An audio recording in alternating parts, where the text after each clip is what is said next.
So welcome to my YouTube channel. That's what we call The Good Life. Today I'm going to be talking about all the jobs you can be doing in the month of April. So I'm going to take a little tour around the plot and show you what I'm doing, and also some of the bits I'm doing at home as well. So if you've not already subscribed, if you could please do so, because you'll get lots of helpful hints and tips all throughout the year from my allotment or home garden, and from time to time my home kitchen. Now let's start off with the rhubarb. Now if you're like me and you've been forcing it on, I've got a cover on it there. My rhubarb has in fact the stuff that's not covered has actually completely overtaken what was covered. So if you're like me and you're in a warm part of the country or in a warm part of the world, you can now take your filters off, because as you can see the filter has done what it needs to do. I've already harvested some of that, and you wouldn't continually leave it harvested, because it will just deplete the plant itself, and it won't produce very good rhubarb. So you only force it once a year, and then you take it off just at the beginning to get yourself a nice early crop. And obviously I've got all my normal main crop rhubarb there. As you can see, I've put some mulch around it, so if you've not mulched around your rhubarb, I've got some well-rotted manure on there, which is doing a really fantastic job. Let's move down to some other jobs you can be doing on the plot at the moment. So I have a cherry tree. Now if you've got any plums or cherry trees, now is the time to prune them. We've already pruned ours. I must admit I've never had the best crop off these, but you never know. This year might be the year.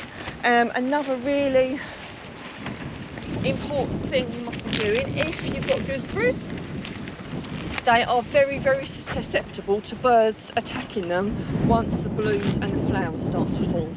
Now literally a few weeks ago they virtually looked like bare twigs with only a little bit of growth on them, but already the flower buds are starting to produce, and it's really wise to get some cover on those this month, because otherwise the birds will come down, they'll take it off before they even form decent sized gooseberries. So definitely worth covering those with a little bit of netting. We use that green scaffolding netting over there that's on the big frame that I've got over there.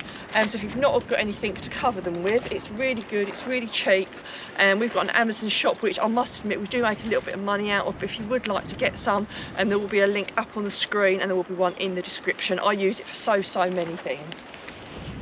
As you move down, I have still got some things to harvest. So I've got some carrots here, some parsnips, I've got some chard just over there, I've got some spring onions at home. You may still have some leeks, and you may have some brassicas. These are all things you can be harvesting now, and of course rhubarb. You'll definitely be harvesting your rhubarb if you've got any now, unless you're somewhere very cold indeed. So there are things you can be harvesting even this early on in the year, which is really quite amazing. The sign of positive things to come. Something I noticed when I came up the plot today, and I come up here, probably not that much at the moment, but I'm usually up here once a week, maybe not every week, but most weeks now. I had quite a lot of weeds in and around my garlic and in and around my overwintering onions. It's really wise to start getting those weeds out when you remember, because they're not rooted in as much. On a nice sunny day like today, you don't even need to put the weeds onto your compost. So I've literally just pulled them out and I've left them on the top. I've been a really lazy gardener today. If I thought it was going to rain, I would remove them and put them on my composter, because we're expecting lots of nice sunny hot days, they'll just die off on the top and they'll just mulch into the soil. So it saves me a little bit of work. But if you can remember to do things like that, I know they're the really boring jobs I don't always remember to do myself, but it really is worthwhile. So as we move down, the onion sets, my spring planting ones. If you've not got your spring planting ones, April's definitely the month to do it. So as you can see, these are the ones I've only just put in, so they're doing quite well. Early days yet, obviously, but if you've not put your onion sets in, April's definitely a month that you need to be getting and doing it. We've got some parts of the allotment here that are covered. We've already cleared them, so if you've not already cleared your plot, it's a really good time to do it. And we cover with just this weed membrane, which stops the weeds from growing. It also keeps the ground quite warm, so when we then go to plant, it's a little bit warmer and moister underneath. And again, if you want to get some of that, it's in our allotment shop. There'll be a link on the screen, and there will be one in the description as well if you haven't got any already. I've got a few more gooseberries there, which I will, again, same thing, I will need to cover those this month as well, because I don't want the birds to get them. And potatoes, it's a really good month to get your potatoes in. I've already got in my first earlies and my second earlies, so ideally you want to get those in around the beginning, the first 2 weeks of the month, if you haven't already. And then if you've got main crop, which I've got, just try and get them in by the end of the month ideally. They're the ones I've still got to put in. If you're planning on planting seeds or anything for that matter, it's a really good idea to take all the weeds out, to dig it over. If you need to put any mulch down, it's not too late, you can still put some down. As you can see, this manure that's down for our potatoes hasn't been down that long.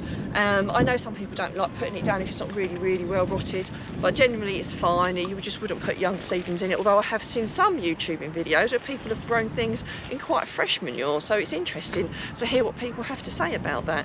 If you're planning on planting seeds, obviously you need to dig it down to more of a fine tilth, which gardeners always talk about their tilth. It's kind of like the conversation. If someone's got good tilth, you're completely envious. I've got to say, when I dig mine over to plant my seeds in, mine is never that perfect, but just to kind of get it a little bit finer if you're putting seeds in, just take out any stones, any large twigs or any other large things that have managed to get into your soil, so when you put your seeds in, they will grow a little bit easier. And some people even put cloches down, or you can put a little bit of like weed suppressant down just to try and warm the ground up a little bit, ready for when you put your seeds in. I'm going to be doing some bits back at home now, so let's head off into the greenhouse. So we're now in the greenhouse. One of the jobs that you can be doing is potting on. I'm potting on some broccolis that I've got. Broccoli is a real firm favourite in our house, and I've been growing it for quite a few years now. It's one of my favourite things. I started them off in these little trays here, and as you can see, they're starting to, some of them are quite bigger, which are in there already, and they've got their next lot of leaves coming, which is a sign that you can start to pot them on. So you've got the seed leaves there, and then you've got the true leaves coming there, so it means that you can start potting them on. And they were getting a little bit straggly and a little bit leggy in there, so I thought I'd better get them potted on. So I've already got some of them in there. I filled them with a mixture of multi-purpose and core. I know a lot of people moan about the multi-purpose now. I don't know whether it's worse or not, I really don't know, but I often mix it with core just because it does make it a little bit finer. So it's good for putting seeds in, and it's also good for potting on like I'm doing now. So I've got like a little tool that I use, but if all you used was like a butter knife, it's a really good way of getting your seedlings potted on. So I've filled obviously this with compost, and I kind of just dig like a great big hole right down deep so I can drop it in. I don't know if this is the professional way of doing it, if I'm honest with you, but this is the way I've been doing it for years, which means you make a nice big hole in there and you can just pop it right down as far as you can get it, so the stem is buried a little bit more into the compost. And if I need a little bit more compost, then I'll just put it around it like that and then just firm it in. So there's always a few casualties when you do this, and they don't all survive, but I've got some spares there, and that's what I would recommend to everybody. Whenever you're starting things off, it's a really good idea to have some spares in hand, because you may very well need them. If not for your own muck-ups, then the slugs or the birds or some other unforeseen casualties. So while I'm doing this, there are some other jobs you can be doing as well. Your strawberries, if you've got strawberries on your plot or in your home garden, it's a really good time to weed round them and to also fertilise round them. And if you want to push them on a little bit more, and also to protect them from the birds when they do start flowering and fruiting, it's a good idea to cover them with something to keep them warm. I don't bother buying any of the fleeces or things like that. I just use that green scaffolding netting that I've got some here that I'll just cover my cage with. If you come out and have a look, I've got like an old kind of gardening frame that was used for something else. It was an old clutch, which I don't use anymore. I just put that up and then I just cover it with the netting to keep it covered. So it does a couple of things. It keeps it warm and it keeps birds off of it as well, because you'll definitely need it covered once the birds start coming. Which bring me on to other pests that you need to be looking out for. Obviously there's the dreaded slugs and snails to keep an eye out for. There's aphids, particularly on your fruit trees at the moment, so if you've got any problems like that, you need to deal with it. So slugs, snails, birds and aphids are your main predators at the moment, so just trying to keep those in check.